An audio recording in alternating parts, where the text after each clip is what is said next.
beaucoup parmi nous ici sont piégés dans quelque chose. C'est-à-dire, ils sont captivés par celui qu'ils doivent combattre. Est-ce qu'on se comprend bien? En réalité, vous devriez être ceux qui... Parce que la technologie, ce sont des outils. C'est comme le couteau à la cuisine. Tout dépend de celui qui le tient. On se comprend bien? Oui, même la Bible, qui est la parole de Dieu, aujourd'hui est utilisée par d'autres pour nous combattre, nous qui prêchons Jésus. Donc, il est donc question que les uns et les autres puissent comprendre clairement quels sont les enjeux des petits jeux et des quelques minutes qu'ils croient passer sur Internet, sur les quelques personnes, parfois qu'ils sont en train de... Ils participent à leur classe, ils font les ceci et les cela, qu'ils puissent comprendre que c'est plus que du jeu et que leur vie, ce n'est pas un jeu. Qu'ils puissent prendre conscience de ça et maintenant se décider à être la réponse de Dieu à un temps comme celui-ci. Et moi, je crois personnellement que s'il y a près de 600 000 jeunes à Bafoussam et que vous êtes ici, c'est que ce n'est pas un fait du hasard. C'est maintenant à chacun de vous de savoir quelle est la valeur qu'il va donner à sa présence ici en ce jour, quand il va partir d'ici. Si vous rentrez vivre de la même manière, vous aurez gâché complètement tout le temps que le Seigneur vous a donné de passer ici. Je prie qu'il n'en soit pas ainsi au nom de Jésus. Donc, il y a les ennemis que tout à l'heure l'homme de Dieu a pris la peine de présenter, toutes ces personnes que Satan a préparées et placées en lumière, les stratégies qui sont mises en place sur les réseaux, la pollution et la séduction face à laquelle les gens font face. Il y a la vie chère dans notre pays, ça c'est très sérieux. Hein. Je vous assure, vous allez voir les travers dans lesquels les jeunes sont ici, dans les pays développés, il n'y a pas beaucoup ça. Hein. C'est autre chose qui est employé, quoi. C'est-à-dire que nous sommes affamés et ça permet maintenant que le manque, la pauvreté, la famine amènent les gens à chercher à se sauver de ça à quelque prix que ce soit et au prix de leur vie. Et notre pays, vous ne comprenez pas comment on peut avoir un pays qui a tous les minerais, un pays qui est convoité par tous. Les Chinois viennent acheter des portions de terrain ici, ils jonglent pour venir s'installer ici parce qu'ils savent ce qu'il y a chez nous. Mais en même temps, nous sommes tellement pauvres que tout le monde rêve de partir. Ça mène à se poser les questions, non? Il y a des pays dans le monde, des pays comme le Japon, hein, ils n'ont pas la même quantité de matières premières que nous, ils n'ont pas les mêmes opportunités que nous. Mais comment expliquer que pendant qu'ils sont dans l'opulence, toute leur population est riche, nous en sommes encore à quémander les miettes de ce qui tombe de notre propre table? Comment expliquer cela? Et il parlait aussi du silence un peu complice. Je ne sais pas si c'est un silence lié à l'ignorance ou à l'envoûtement ou à la complicité quelquefois de nos autorités. Parce que ils assistent de manière vraiment amorphe à tout ce qui est en train de se passer. Et j'en suis arrivé à me dire que un Camerounais sérieux ne doit attendre le secours de personne si ce n'est de Dieu. Yes. Le secours ne viendra de personne d'autre que de Dieu. C'est-à-dire que même les autorités là commencent à confirmer. Quand tu vas sur les réseaux, petit à petit les gens avouent que le cas du Cameroun est spirituel. C'est vrai, non? Parce que ce qui est anormal ailleurs est normal ici. Mais si c'est spirituel, nous on sait là où on traite les problèmes spirituels. Alléluia. Donc maintenant, je crois que l'environnement a été brossé. J'ai essayé de compléter rapidement avec mon introduction ce à quoi vous et moi nous sommes confrontés. Il y a des moments où, quand vous regardez le cas du Cameroun, vous vous demandez comment vous avez pu naître Camerounais. C'est vrai, non? Mais je peux vous garantir d'une chose. Il y a ce que vous choisissez, il y a ce que Dieu choisit pour vous. Vous avez peut-être choisi les habits que vous avez portés ce matin, mais c'est Dieu qui a choisi que vous soyez Camerounais. C'est lui qui a choisi votre année de naissance. C'est lui qui a choisi vos parents. C'est lui qui a même choisi le lieu où on devait vous enfanter. C'est lui qui a choisi tous ces détails. Et ces choses qui ne dépendent pas de vous et qui ne dépendent que de Dieu nous démontrent en fait que celui qui a choisi ça n'était pas stupide.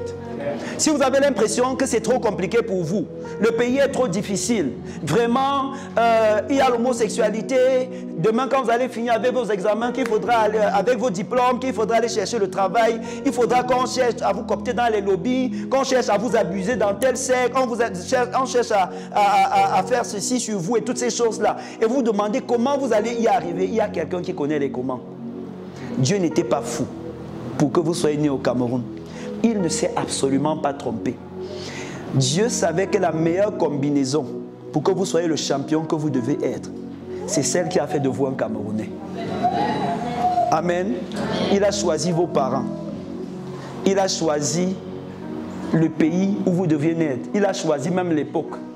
Une fois, je disais à Dieu, waouh, gloire à Dieu que je sois né maintenant. Parce que si moi j'étais né, il y a de cela 2200 ans, Jésus ne serait pas encore mort pour nos péchés. C'est vrai. J'allais être comme les prophètes de l'Ancien Testament. Il prophétisait, après il prophétise lui-même, il ne comprend pas. Il prie, il dit que mais Dieu, explique-moi bien ce que ça veut dire. Et dans 1 Pierre, 1 verset 10, on dit que Dieu lui disait que non, calme-toi, ça ne te concerne pas. La prophétie s'y concerne Valérie. Parce que quand il va arriver, tu dois rester tranquille. Il faut, quand Jésus là va venir, va mourir, c'est Valérie qui va en profiter. Et j'ai commencé à comprendre qu'il y a des choses que je vis, que les Ésaïe, les Élie, les Moïse auraient souhaité être à ma place. Qui comprend ce que je suis en train de dire? Oui. Donc, dis à ton voisin, je suis né à la bonne saison. Je suis né au bon moment. Regardez, pour que vous compreniez bien, même Jésus, quand Jésus est venu sur la terre, son propre Père là-bas au ciel a calculé les pires conditions. Vous me suivez bien? Jésus est venu naître dans un pays qui était sous occupation romaine. Les prêtres qui étaient supposés annoncer même son arrivée avaient tous démissionné, étaient devenus les suppôts de Hérode. Il est venu naître dans la famille la plus pauvre de l'époque. Tellement pauvre qu'il n'y avait même pas la place pour les recevoir à l'hôtel. Dernièrement, quelqu'un m'a dit que non, c'est pas il allait seulement manquer la place, mais c'est sûr que Joseph avait l'argent. Et moi, il a dit que laissez-nous ça. Il y a des gens qui ils arrivent, on se bat, on vide même une salle pour eux. C'est vrai, je vous dis non. J'ai souvent vu, on arrive, une autorité arrive dans un restaurant. On vide le restaurant, il s'installe. Si c'était Hérode qui est arrivé à l'hôtel, on devait avoir la chambre pour lui. Donc, on a choisi la famille la plus pauvre. Il a encore allé naître d'une petite fille qui était accusée d'avoir couché avec un garçon avant le temps. Puisque tout le monde soupçonnait Marie au quartier. Et tout le monde disait que Joseph était un boutoukou. Donc voilà les parents de Jésus. Pauvres, rejetés, insultés, méprisés. Mais quand Jésus est né, on pouvait seulement voir la mangeoire à bœuf où il était. Mais on dit qu'il y avait des sorciers de l'autre côté qui voyaient son étoile briller. Et je voudrais dire à quelqu'un, peu importe l'état dans lequel tu es né, sache qu'il y a des gens quelque part qui convoitent ton étoile. Il y a une gloire sur ta vie tellement grande que des sorciers sont en train de comploter pour voir. Donc même les affaires de TikTok, tout ça là, c'est un complot lointain pour détruire ton étoile. Toi-même tu es là, assis comme un boutoukou. Tu ne réfléchis même pas, tu ne comprends rien à rien. Heureusement que les parents de Jésus étaient des intercesseurs. Et qu'à côté il y avait des Simeon et des Anne qui étaient dans la prière pour préparer son arrivée. Donc quand les gens venaient, on voit un enfant dans la maison, ils disent mais comment le bébé ici? Comme il est comme ça là, et il ne regarde pas le bébé ici, les anges sont venus faire le voir bébé ici l'autre jour. Ne le voient pas seulement comme ça.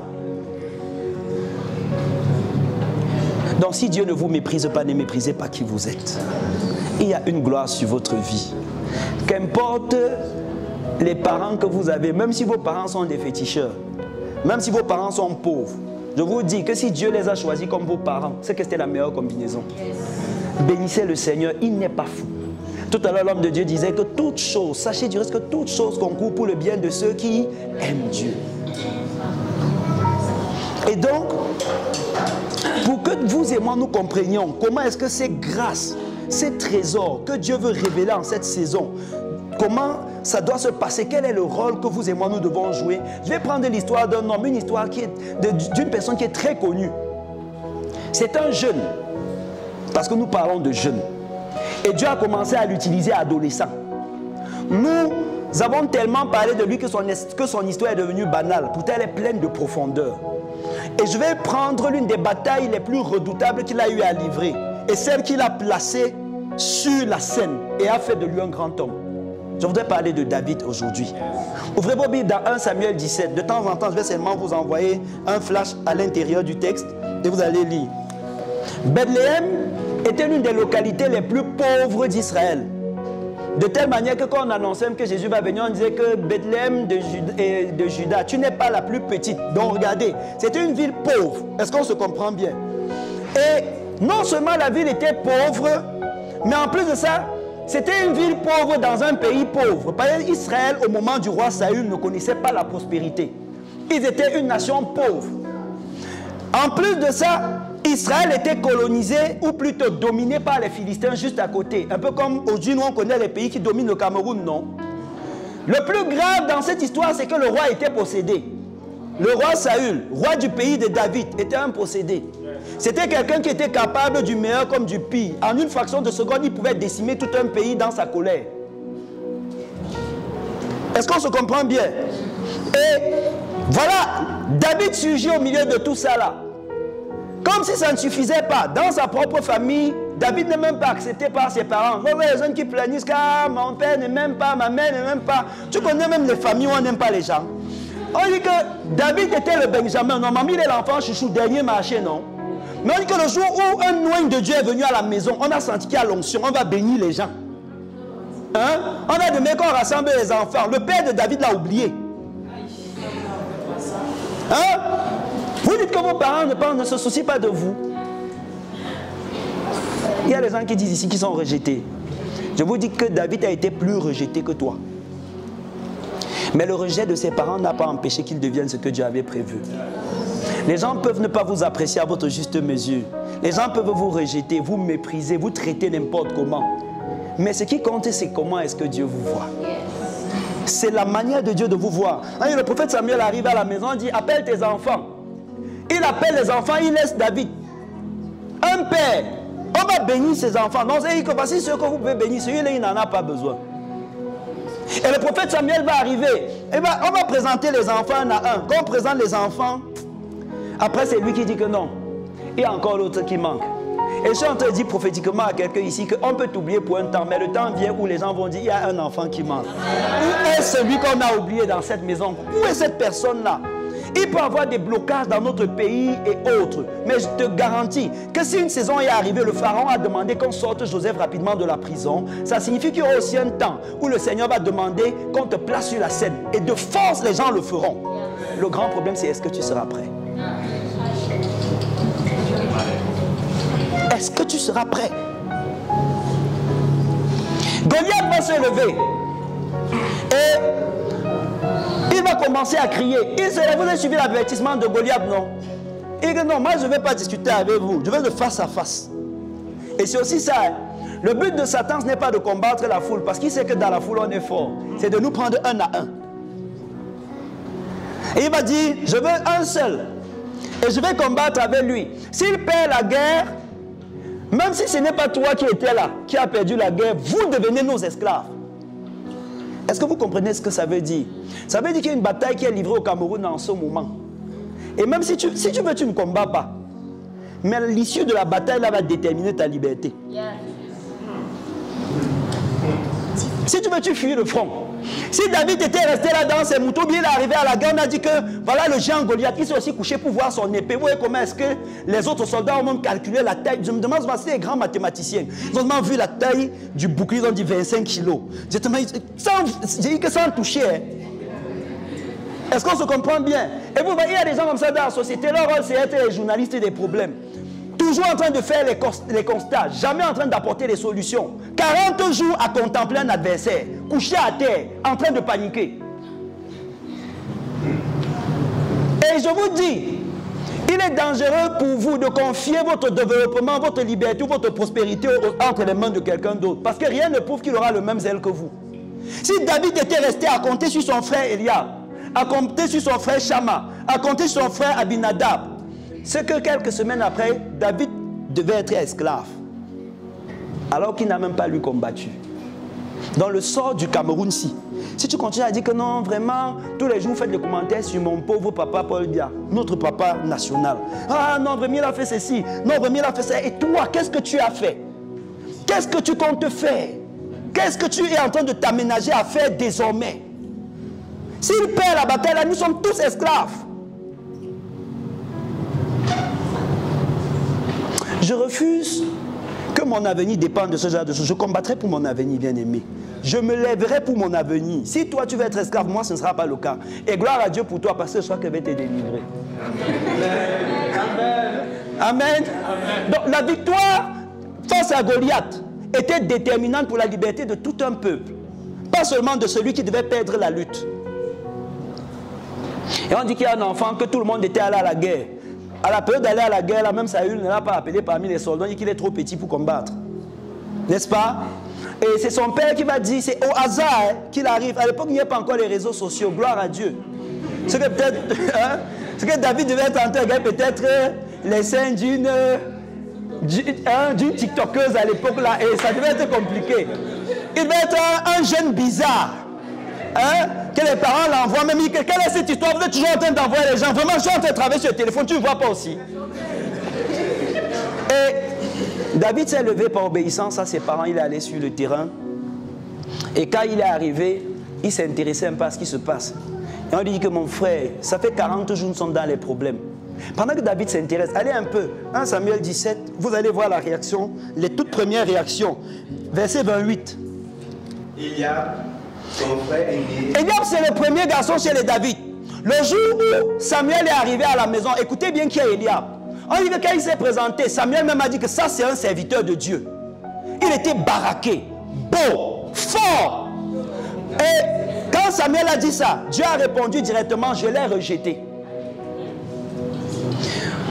On ne dit pas ce que Eliab avait fait, mais Dieu l'avait déjà rejeté. Et c'est pourtant lui qui est soldat dans l'armée. Et je suis en train de vous dire, parfois vous êtes en train de vous attendre à des gens alors que Dieu les a rejetés. Vous êtes en train de compter sur quelqu'un dans votre famille alors que Dieu l'a rejeté. Vous êtes en train de vous plaindre de quelqu'un, en train de dire que non, il est médiocre, pourquoi il est à la guerre couché à terre? Mais Dieu l'a rejeté. Vous êtes en train de pleurer entre les mains de quelqu'un, tous les jours pleurer, non, il m'a encore dit ceci, pourquoi il m'insulte? Non, pourquoi ceci là? Alors qu'il est rejeté. Dis à ton voisin, ne pleure pas entre les mains des gens qui ont été rejetés. Même dans l'église, moi le Seigneur m'a averti que mais toi tu discutes même avec qui comme ça mon fils? Tu discutes même avec qui? Est-ce que qui t'a dit que c'est moi qui l'ai appelé? Je l'ai rejeté. Puis vas-y, continue avec Eliab. Regarde comment les gens que Dieu a rejetés parlent. Eliab, son frère aîné, qu'il avait entendu parler à ses hommes, fut enflammé de colère contre David et il dit: pourquoi es-tu descendu et à qui as-tu laissé ce peu de brebis dans le désert? Je connais ton orgueil et la malice de ton cœur. C'est pour voir la bataille que tu es descendu. Regardez, voilà quelqu'un qui voit la bataille depuis 40 jours. Ça fait 40, oui, depuis 40 jours, il est seulement sur TikTok en train d'envoyer les commentaires. Goliath est debout, il envoie les commentaires. Sur Facebook, n'est-ce pas? Goliath est debout, il dit comment le Goliath du Cameroun est, comment il y a les ceci et tout ça là. Après même, maintenant quand le frère David arrive, regardez comment il traite David. Et je connais ton cœur. Généralement, les gens veulent projeter sur vous leurs bêtises et leurs intentions. Les gens vous donnent l'impression que vous êtes quelque chose que vous n'êtes pas. C'est eux qui sont comme ça là. Amen. Et après vous restez, vous êtes complexé comme le pasteur était en train de dire tout à l'heure. Vous êtes complexé, vous planichez et vous acceptez des projections fausses sur vous. Et je connais ton cœur, tu es malicieux, tu es orgueilleux. Mais qui est le malicieux? Qui est l'orgueilleux? À quoi ça sert qu'on paye un soldat qui depuis 40 jours n'arrive pas à affronter l'ennemi? Qui est venu voir la guerre? Quand j'arrive sur les réseaux chaque jour, je vois l'église est devenue le torchon des gens. Hein, pasteur, dès qu'il y a quelque chose, on dit que non, vraiment, c'est les églises qui font. Les églises sont venues prendre les terrains de mes parents. Non, on était venus noyer ceci là. Mais entre-temps, voilà les Diana Bouli. Pourquoi les africanistes là ne viennent pas la convertir alors l'africanisme et changer sa vie? Je n'ai pas vu beaucoup de ces personnes interpeller ces enfants et leur dire que vous êtes hors de la voie. Beaucoup de nos politiciens veulent donner l'impression que l'Église a fait silence par rapport aux problèmes de la société. Je connais ton orgueil. Mais moi, je ne vais pas accepter qu'on se moque de l'Église comme ça. Je refuse parce que ce n'est pas le cas. Ce n'est pas le cas. Regardez, vous allez sur Internet, pasteur, vous voyez les réactions des personnes. Et non, vraiment, les Africains doivent retourner à leurs ancêtres. Vos ancêtres avaient d'abord fait comment? Pour être les plus riches et devenir les plus pauvres. Vous êtes en train de poursuivre des gens qui ont été les plus riches, ils sont devenus les plus pauvres. Oui, c'est eux qui ont inventé le théorème de Pythagore. Pourquoi Pythagore a pris ça, c'est devenu encore plus bien que chez lui, pendant qu'ils étaient sur place. Mais à un moment, les gens ne raisonnent même pas. Ils ne se rendent pas compte qu'ils sont en train d'insulter leurs propres ancêtres. Je suppose, nos ancêtres, les Égyptiens, quand ils ont fait les pyramides, ils fabriquaient l'obscurité. Pourquoi nous sommes nés dans le délestage? Qu'est-ce qui s'est passé pour qu'à leur niveau, à un moment, il y ait coupure de courant? Pourquoi ils n'avaient pas amené ça partout sur la terre, comme les Européens, aujourd'hui, ont amené les centrales ici?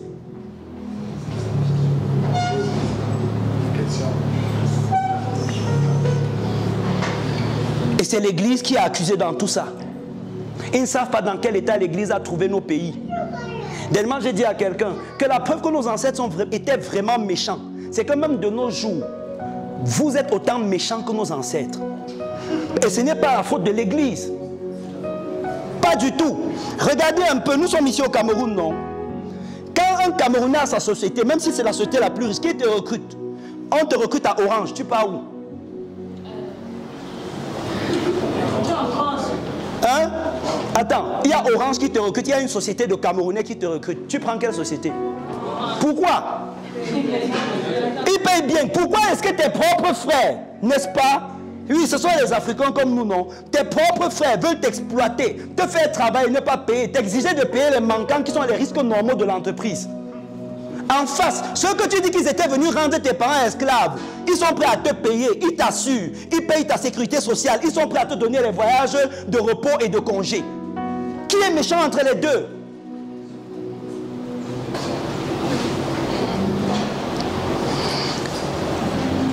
Eliab a essayé de projeter ce qu'il était sur David. Mais continue un peu la lecture, regardez ce que David va faire. David répondit, qu'ai-je donc fait? Ne puis-je pas parler ainsi? Et il se détourna de lui. Il se détourna de lui. Il y a des personnes dont vous devez vous détourner. Il y a des commentaires sur Internet dont vous devez vous détourner. Il y a des pages Facebook dont vous devez vous détourner. Il y a des affronts dont vous devez vous détourner. Mais c'était Eliab. Après Eliab, parce qu'avant de rencontrer Goliath, il y a eu deux barrières. Il y a d'abord eu Eliab. Après, il y aura Saül.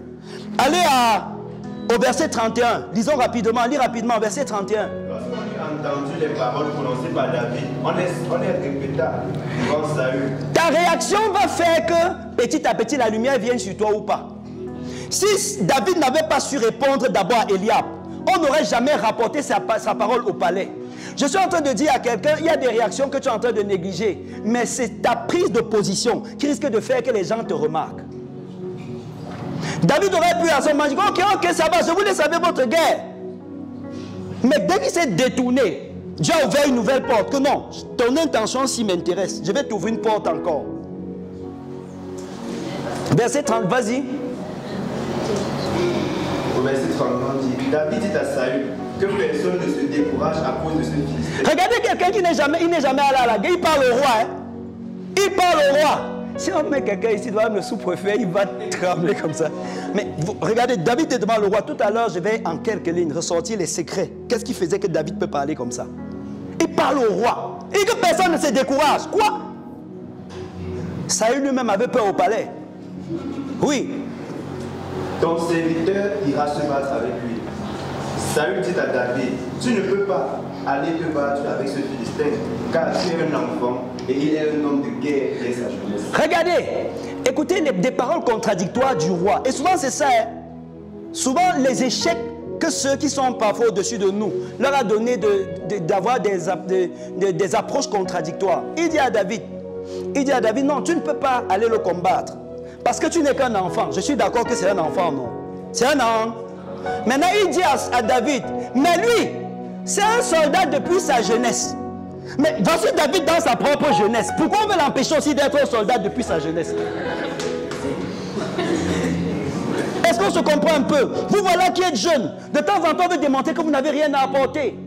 On veut donner l'impression que vous n'avez rien à apporter. Emmanuel Macron, qui est en train de prostituer la France et d'amener la France dans toutes les qualités d'homosexualité, est devenu président à 39 ans. Il est devenu président à 39 ans. Ibrahim Traoré, qui est juste ici à côté. Je ne sais pas s'il est déjà dans la quarantaine. Il est à 34 ans. Et David était à 17. Vous n'êtes pas trop jeune. Et si vous pensez que vous êtes jeune, Dieu qui va habiter en vous est un vieux.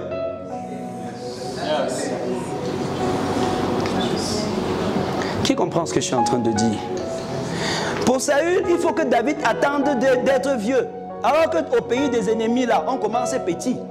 Regardez, on n'a pas attendu que Diana Bouli ait 40 ans pour devenir ce qu'elle est en train de devenir.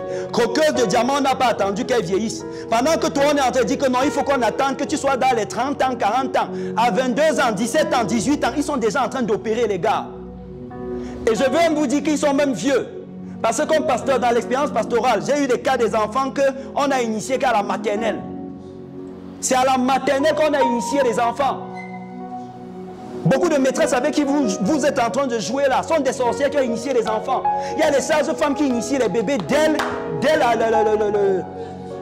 es en train de suivre un témoignage à Tom où on me racontait comment est-ce que les sages-femmes en Europe ont une manière de toucher le sexe de l'enfant à la naissance pour le programmer à l'homosexualité. Donc, que quand l'enfant est né là, quand on prend l'enfant, et même ici ça se fait déjà, il y a une manière de toucher le sexe de l'enfant. Il est petit, ça ne se voit pas, mais la manière de toucher son sexe fait que qu'il va grandir, il aura une attraction.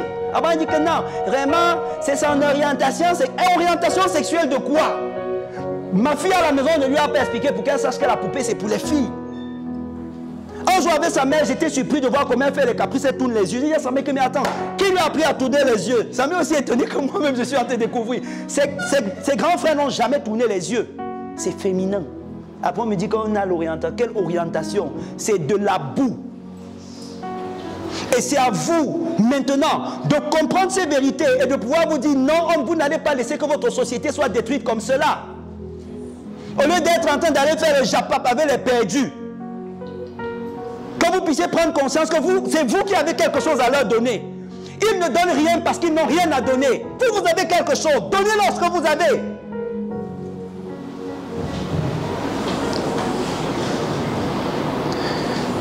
Qui aimerait aller à la morgue manger son repas? La Bible dit que ceux qui ne sont pas en Christ sont morts. Donc quand vous êtes à côté d'eux là, vous jouez. Vous prenez leur TikTok, vous riez avec. Vous êtes comme des gens qui mangent à la morgue. Vous supportez l'odeur des cadavres. Ça ne vous dit rien. Les gens sont en train de pourrir. Leur vie est en train de se désintégrer.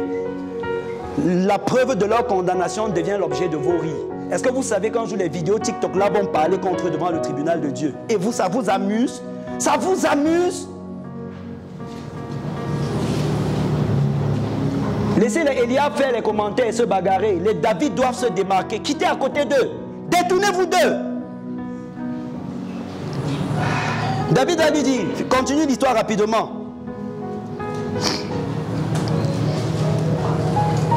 David dit à Saül, ton serviteur faisait perdre les brebis de son père. Et quand un lion ou un mousse venait en enlever une du troupeau, je courais après lui, je le frappais et j'arrachais la brebis de sa gueule. S'il se dressait contre moi, je le saisissais par la gorge, je le frappais et je le tuais. C'est ainsi que ton serviteur a dépassé le lion et l'ours, et il en sera du Philistin, de cet incirconcis, comme l'un d'eux. Ah, regardez, il va rappeler à Saül, tu ne sais pas ce que je vis, mon frère. Tu ne sais pas ce que je vis. Les autres, là, ils ont fait la formation militaire. Moi, j'ai été formé les lions. Eux, ils étaient formés avec les êtres humains. Moi, si. J'ai été formé les lions. Mais bien aimé, je vais vous dire quelque chose. Nous, ici au Cameroun, nous combattons le lion et l'ours chaque jour. Les problèmes que vous voyez au Cameroun, il n'y a pas ça dans d'autres pays. Et ce n'est pas parce que Dieu a maudit le Cameroun, c'est parce qu'il y a des champions, une race de champions qui prépare dans ce pays. C'est pour ça qu'il vous éprouve dans les conditions les plus compliquées. Avant de rencontrer Goliath, regardez, quand Goliath était debout, Eliab ne pouvait pas se lever. Eliab a vu le lion avec ses yeux. Un de vos entraîneurs a dit qu'il y a une différence entre celui que le lion voit et celui que le lion a vu. Il y a une manière de courir différente, non? Oui. Mais je vais vous dire, quand vous avez vécu dans un pays comme le Cameroun, en plus à Bafoussam, quand je causais quelqu'un, ça m'a dit que si tu lances ton commerce à Bafoussam, ça marche. C'est que même à New York, ça va marcher. Oui, non? À Bafoussam, tout le monde vend. Personne n'achète.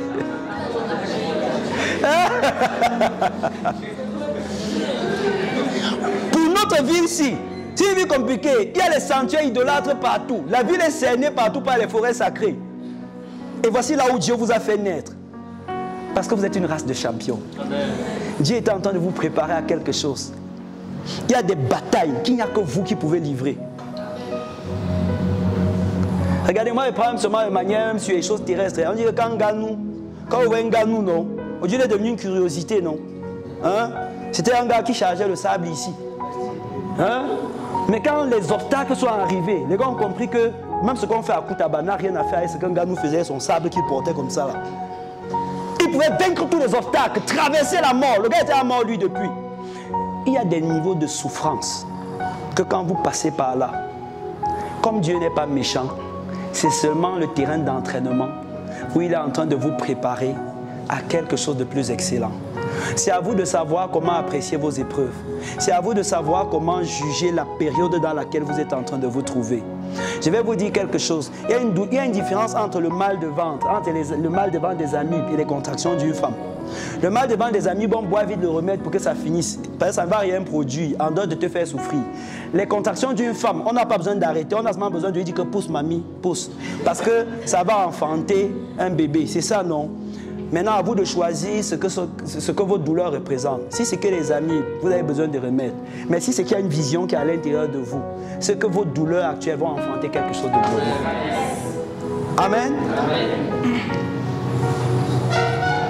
Et quand David va dire ça à Saül, le roi va dire, ok, au lieu même de dire à David que je vais prier pour toi, tu pars. Maintenant, il prend ses armes, hein. Il prend ses méthodes, il propose à David. Je me suis souvent demandé que pourquoi lui-même il n'a pas mis le casque là sur sa tête. Il a pris son épée pour partir combattre. Hein? Mais si c'est si efficace, toi-même porte ça, tu peux combattre Goliath, non? Et David lui a dit non. Parce que David a essayé, ça n'allait pas. Beaucoup parmi vont les difficultés parce qu'ils empruntent des choses qui ne leur sont pas destinées. Ils ont des armes pour lesquelles Dieu ne les a pas préparées. Il y a souvent de simples choses que Dieu a fait dans votre vie depuis l'enfance. Vous méprisez ces pierres dans le torrent, mais pourtant c'est une arme redoutable. Il y a des petites choses dans votre vie que vous simplifiez. À tout regarder les TikTok et les autres, ça vous a donné de connaître plus les armes de l'ennemi que vos propres armes. La parole de Dieu qui est là, beaucoup parmi vous, dès qu'ils lisent la Bible, comme disait Atom, le sommeil les prend. Mais quand ils prennent les TikTok, ils peuvent voir ça même 2 heures, 3 heures. Après 2 heures de TikTok, il part boire le courrier. J'avais dit à Dieu que je ne veux plus faire ça. Bon, c'est la dernière fois. Ils boivent l'eau et ils reviennent, au lieu même de dormir, ils prennent encore Facebook. Ah, c'est ce que Malox a dit. Ah, même Ténor aussi dit. Ah, Mitumba. Entre-temps, la mue pèse sur eux. Et ils ne se rendent pas compte que ça n'a rien à faire avec le plan de Dieu pour leur vie. Il y a les pierres. Prenez la parole de Dieu. Prenez la parole de Dieu. Lisez-la, découvrez le plan de Dieu pour votre vie. Investissez du temps pour ça, pour davantage connaître même qui est ce Dieu. Est-ce qu'on se comprend bien? Et dans la suite de l'histoire, quand il va se tenir devant Goliath, troisièmement, l'autre a dit qu'il est malicieux, orgueilleux. L'autre a dit qu'il est trop petit.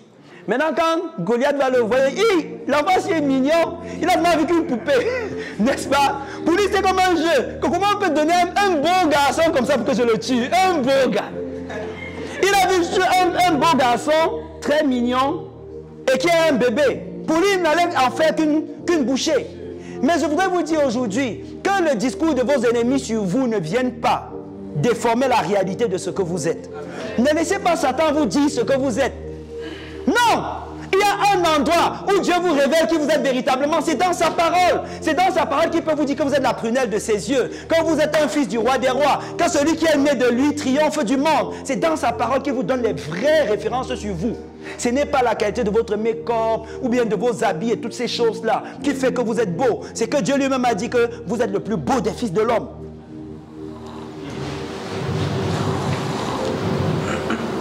Est-ce qu'on se comprend bien? Comment est-ce que vous vous percevez? Vous avez permis à Goliath de vous dire qui vous êtes. Beaucoup courent vers les make-up parce que Goliath... Parce que quand on a dit ça à David, David aurait pu dire que... Quoi? Il dit que je suis... Que vraiment, je ne suis pas comme un soldat. Comment il dit que je suis comme un... Donnez-moi l'armure, la voix.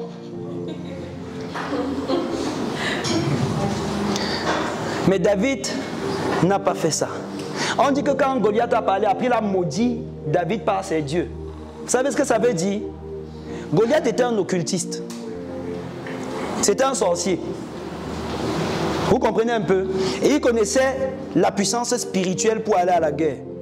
Quand il a voulu commencer la bataille, il a d'abord prononcé les formules magiques.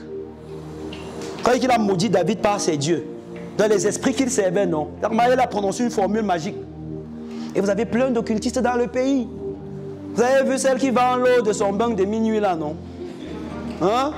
Oui, avant de prendre leurs vidéos, les gars ont travaillé sur Internet, ils ont fait des incantations et toutes ces choses. Ils ont fait comme Goliath, ils vous ont maudit par leur Dieu. Maintenant, vous venez regarder les vidéos qu'on vous a maudit avant de prendre.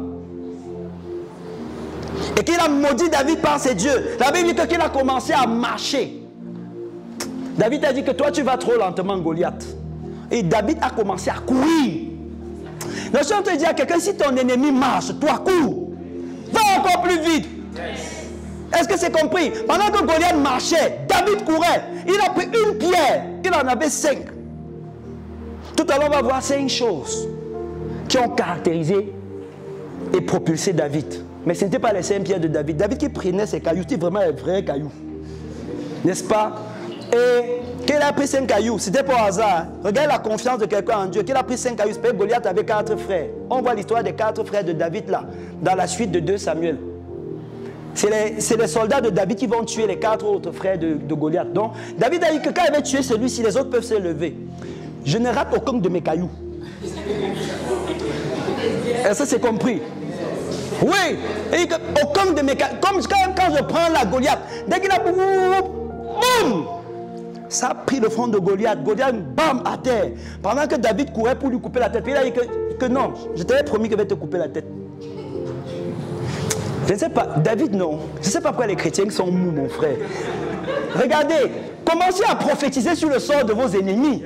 Commencez à déclarer ce qui va arriver à vos ennemis bien-aimés. David avait 2 choses. Il avait 3 choses. Il avait la conscience de qui il était. Il avait la parole prophétique sur sa bouche. Il avait l'action sur le terrain. Dans l'église, on a ceux qui prophétisent et qui ne travaillent jamais. C'est trop de paroles dans les prières en langue. Mais quand on arrive, ils ne peuvent pas étudier, ils ne peuvent pas travailler. Ils ne travaillent pas, ils ont les mains molles. Il a pris l'épée. Pendant qu'il coupait la tête des 4 autres frères de Goliath. Et mon frère, sauf qui peut. L'enfant, s'y est plus dangereux qu'on ne croyait. C'est le vrai soldat. Israël avait caché son joker derrière. Le gaz nous a fait. Ils ont disparu. Et maintenant, qu'est-ce que David avait que Eliab n'avait pas? Qu'est-ce que David avait et que toi tu dois avoir? Si Goliath, le grand Goliath de Gath, a pu tomber sur l'effet d'une pierre. Vous savez, quand on fait les études, on démontre qu'avec la taille de Goliath, il avait un point faible sur son front. David n'avait pas les calculs là à l'époque. Est-ce qu'on se comprend bien? Il n'avait pas ces calculs là. Mais tous les ennemis redoutables que vous voyez là ont un point faible.